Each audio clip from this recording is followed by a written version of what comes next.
Hey guys, in this video we're going to talk about section 1.6, the graphical transformations. You're going to see that there are multiple different types of transformations, that you can break them down into two categories. There's one category where they're rigid transformation, where they just leave the size and shape. So you would end up having like translations whenever you just shift a figure left, right, up, and down. Reflections are also rigid transformations when you reflect across the X or Y axis. Those are the most common ways to reflect, but you can reflect other lines as well. And then non-rigid are the ones that would distort your graph. And so what we're going to study on that one is dilations. You can vertically or horizontally dilate. It's the stretching or the shrinking that you guys would have learned back in Algebra 2. And yeah, that's what we're going to talk about. So we're going to start here with just translations. And translations are the type of question or the type of problem where they are going to just move your figure to a different location. So you're going to see that it shifts left, right, up, or down.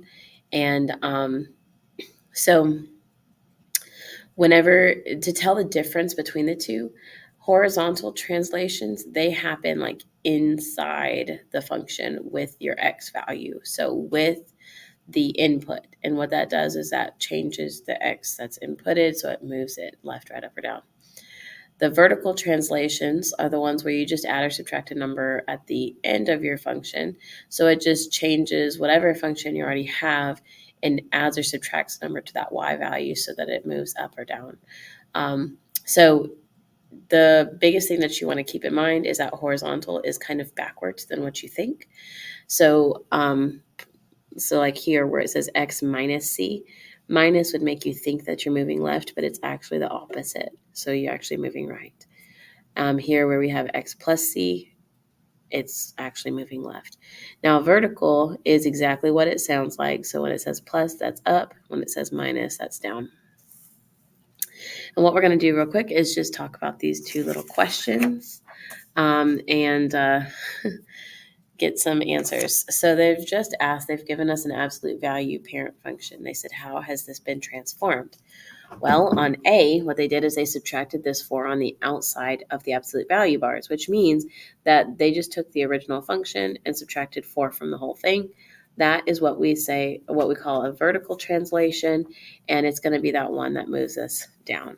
So I'm going to say that this was, we'll just say shift down 4. Whereas this guy over here, you see how the 2 was added inside the absolute value bars. That's inside the function. So inside would be the horizontal ones, and horizontal is always a little backwards than what we think. It says plus 2, which actually means it moves to the left. So we're going to say shift left 2, and then that's done. All right, next thing we're going to talk about is reflections. So we can reflect many different ways, but what we're going to focus on is reflecting on the X and the Y axis. That is the most common. You'll also see another one on there through the origin. It's not super duper common, but we could do it if they asked us to. So reflecting across your x-axis, what you want to keep in mind is that you are just going to multiply through the whole function by a negative, and it makes all of your outputs be opposite, which means, say that you have your x, your whatever your function is, right? That's not the right thing to pull. Here we go. So you know that your x-axis is this one, right? Whatever graph was above this is going to reflect to be below, and whatever graph was below it is going to reflect to be above. So when we talk about reflecting across your x-axis, we need the y values to change. So, and they just need to change to be the opposite, so it reflects to be on the other side. So that's why you see negative f of x. But on the other one, when we're reflecting across your y-axis, which is this guy, right? You want your x values to change, which is why the input is what gets changed. You change that to be the opposite. Okay. So we're going to reflect this guy. They want us to do both axes, so that's what we're going to do. Let's start here with the x-axis. And remember, with the x-axis, we're just going to take the whole function and multiply through by a negative. So this would be negative f of x, which would be just saying take a negative and multiply it by the 5x minus 9 over x squared plus 3. I don't need that parentheses.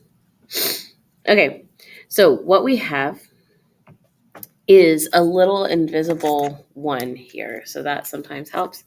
What I want you to remember is that when you multiply this through, that negative is only going to affect the numerator, whereas the denominator is going to remain the same.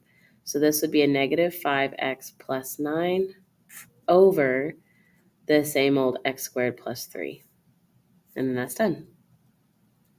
Now, if I reflect across my y-axis, I'll just do that right here, y-axis. The difference is that you're going to plug in a negative x. So we want to use f at negative x. Meaning that everywhere in your f of x function, we're just going to put a negative x instead of an x. This would be 5 negative x minus 9 over negative x squared plus 3. Sorry, my paper keeps buckling up on me, so it's making the writing a little messy. 5 times a negative x is negative 5x. We have that minus 9 still.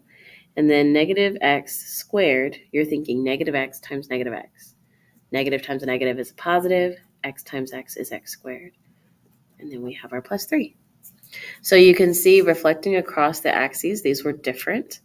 So, it's important that you can be able to do each one individually for whatever they ask for. Okay? So that's reflections. Let's talk about dilations. Here we go, dilations. Okay, so dilations are talking about changing changing the size. So you'll either enlarge or reduce your graph. More specifically, we can talk about horizontal versus vertical. Now, horizontal is always a little bit weird. It's always a little bit different than what it sounds like. So I want you to pay attention to the notes that we have here. For horizontal dilation, you're going to plug it into the function with x. Okay, that's how we change things horizontally. It goes inside the function. But also, instead of the number matching exactly with what the factor is, we actually have to use the reciprocal.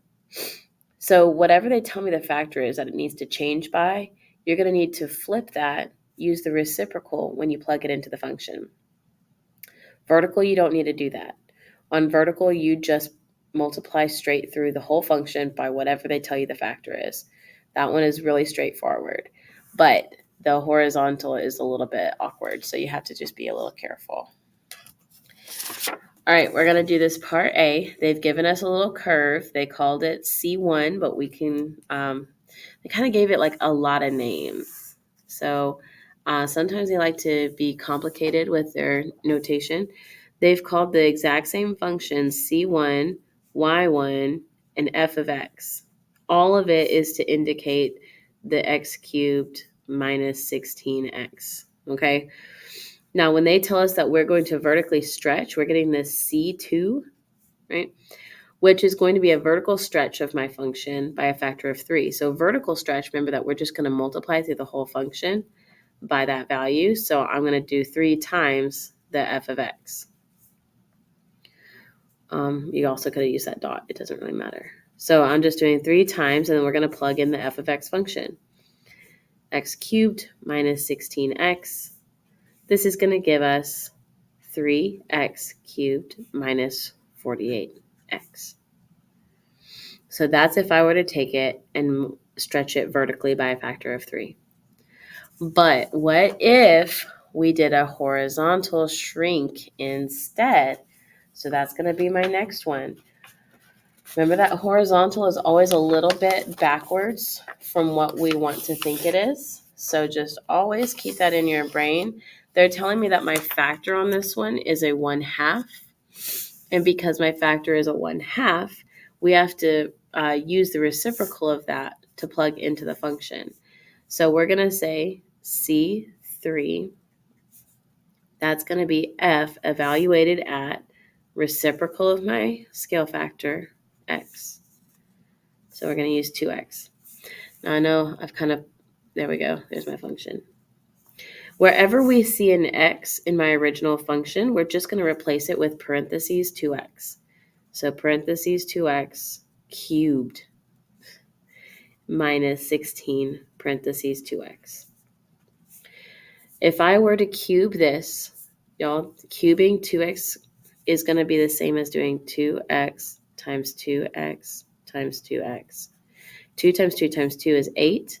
X times x times x is x cubed. So right here we get 8x cubed. I've had a lot of questions about how you cube this and how do I get this answer. That's how. When you cube, you're saying times itself 3 times. 2 times 2 times 2 is 8. X times x times x is x cubed.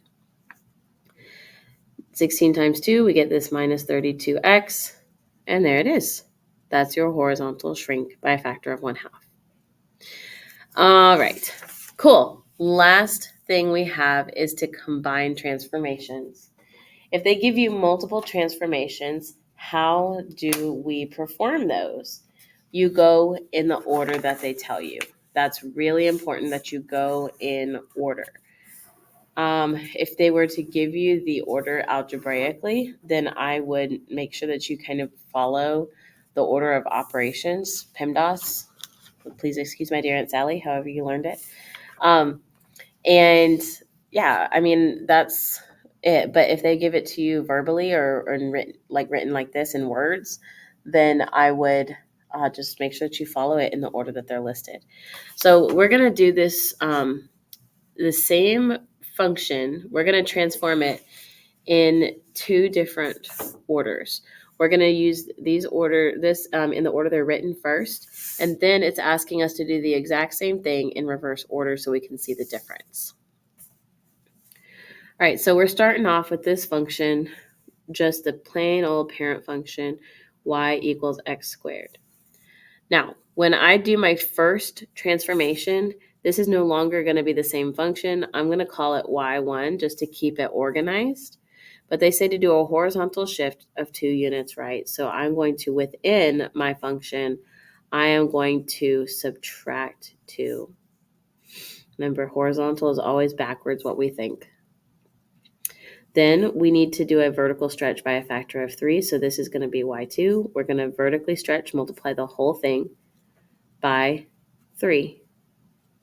Now, a lot of people have been asking me, do we need to multiply this all the way out? You could FOIL it and get it in standard form if you want to. But what I want you to notice about this quadratic is it is actually in vertex form, which is a type of form that we like. So I wouldn't bother personally unless they tell you to put it in standard form. All right, last one, vertical translation, 5 units up. So we're going to take this guy and we're going to add 5 on the end, and then we are done. Ta-da! So this was part A. Now we're going to do the exact same thing.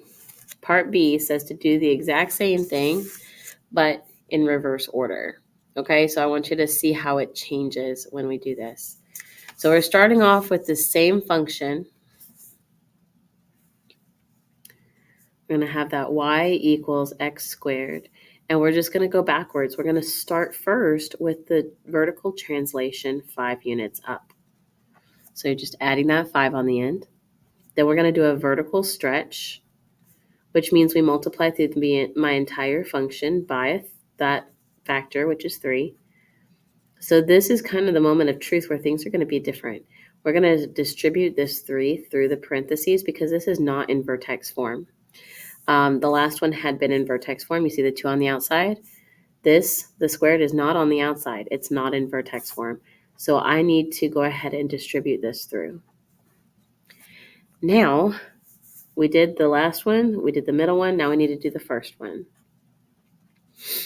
It says a horizontal shift 2 units to the right. So inside where x is, we're going to do that little shift, the x minus 2. The squared is on the outside. It is in vertex form here, but I want you to see the slight difference between my 2 equations. When I did them in the order they were written, I got a different value here at the end. These parabolas will be in a different location. Just this one will be 10 units higher than this one would be. And that's all because mostly that vertical shift is what kind of, not vertical shift, vertical dilation is what